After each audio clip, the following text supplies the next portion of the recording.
عورتوں کا مزاج برداشت کا ہوتا ہے، وہ شوہر کی اور سب کی چیزوں کو برداشت کر کے چلتی ہیں تاکہ گھر بنا رہے، لیکن نہ چاہتے ہوئے بھی پرابلمس ہو جاتی ہیں. کبھی شوہر ناراض ہو گیا، کبھی ساس کے ساتھ کوئی بات ہو گئی، کبھی نند کے ساتھ ہو گئی، کبھی جٹھانی کے ساتھ ہو گئی.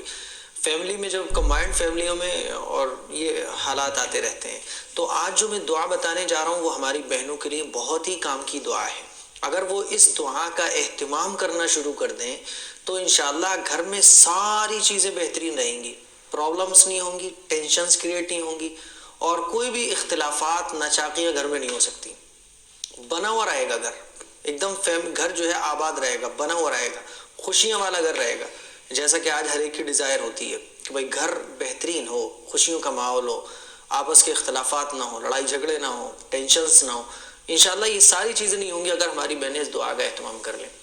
تو یہ دعا اگر میں یہ کہوں کہ شادی شدہ خواتین کے لیے ایک تحفہ ہے تو یہ بالکل غلط نہیں ہوگا. اور اس دعا کا اہتمام ہماری بہنیں بھی کر سکتی ہیں جن کی شادیاں نہیں ہوئی ہیں، کیونکہ ان کو بھی شادی کے بعد ایک دوسرے گھر میں جانا ہے اور اپنے گھر کو آباد کرنا ہے. اگر وہ بھی اس دعا کا اہتمام کر لیں تو انشاءاللہ آنے والے وقت میں ان فیوچر ان کے جو شادی کے بعد کی جو زندگی وہ انشاءاللہ بہت خوبصورت رہے گی اگر اس دعا کا اہتمام کر لیں گے. کیونکہ ہر ایک کی خواہش یہ ہوتی ہے کہ بھئی شوہر کے ساتھ بنی رہے، فیملی جتنے بھی لوگ فیملی میں ہیں ان کے ساتھ بہترین تال میل ہو، کوئی پرابلمس نہ ہو. کیونکہ یہ جو پرابلمس ہو جاتی ہیں یہ انسان کی زندگی کا چین ختم کر دیتی ہیں. پھر جو نئے اختلافات پیدا ہوتے ہیں یہ انسان کی زندگی کا جو ایک سکون ہوتا ہے وہ ختم کر دیتے ہیں.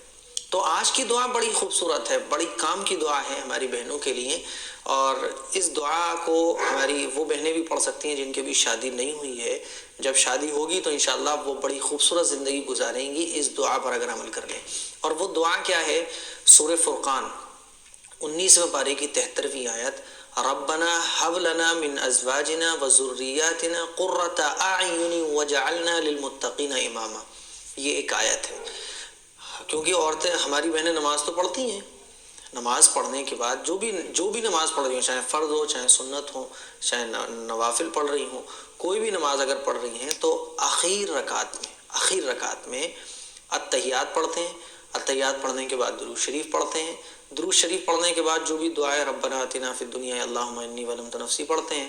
تو آخری رکعت میں جب ہم ساری دعائیں پڑھ لیں گے اس کے بعد اس دعا کو پڑھنے کا اہتمام شروع کر دیں ہماری بہنیں، جو میں نے بیان کی. سورہ فرقان آیت نمبر 73 19ویں پارے میں ہے، ربنا هب لنا من ازواجنا وذریاتنا قرۃ اعین واجعلنا للمتقین اماما.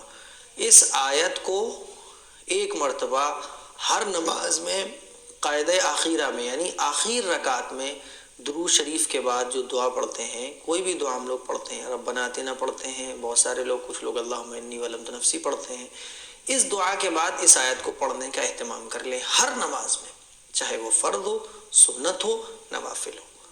آخر بالکل سلام پھیرنے سے پہلے اس آیت کو پڑھ لیا کریں ایک بار. انشاءاللہ گھر کے اندر وہی مینٹین رہے گا جیسے آپ چاہتی ہیں، خوشیوں والا، کوئی پرابلمس نہیں ہوں گی، نہ اتفاقیاں نہیں ہوں گی، لڑائیاں نہیں ہوں گی، جھگڑے نہیں ہوں گے، کوئی بھی انبن نہیں ہوگی اگر ہماری بہنیں اس دعا کا اہتمام شروع کر دیں. تو امید کرتا ہوں یہ ایک گفٹ سے کم نہیں ہے ہماری بہنوں کے لیے. اس کا اہتمام ہماری بہنیں کر دیں. دن میں اگر 2 نمازیں بھی آپ پڑھتی ہیں، ہفتے میں اگر جو ایک ہی نماز پڑھتی ہیں، کوئی بھی نماز جب بھی آپ پڑھیں، کوئی بھی نماز، چاہے وہ نفل ہو، چاہے سنت ہو، چاہے فرض ہو، سلام پھیرنے سے پہلے اس آیت کو ایک مرتبہ پڑھ لیں. آخر رکعت میں سلام پھیرنے سے پہلے اس آیت کو پڑھنا شروع کر دیں، ربنا حب لنا، جو میں نے بیان کیا آخر تک. انشاءاللہ جو بھی جیسا آپ چاہتی ہیں گھر ویسا ہی بنا رہے گا اگر آپ کی منشا شریعت کے خلاف نہیں ہوگی. تو امید کرتا ہوں اس دعا کا آپ اہتمام کریں گی، اور ہماری جو غیر شادی شدہ بہنیں ہیں جن کی ابھی شادی نہیں، وہ بھی اس دعا کا اہتمام شروع کر دیں. انشاءاللہ بڑا فائدہ ہوگا. اس کی اجازت عام ہے.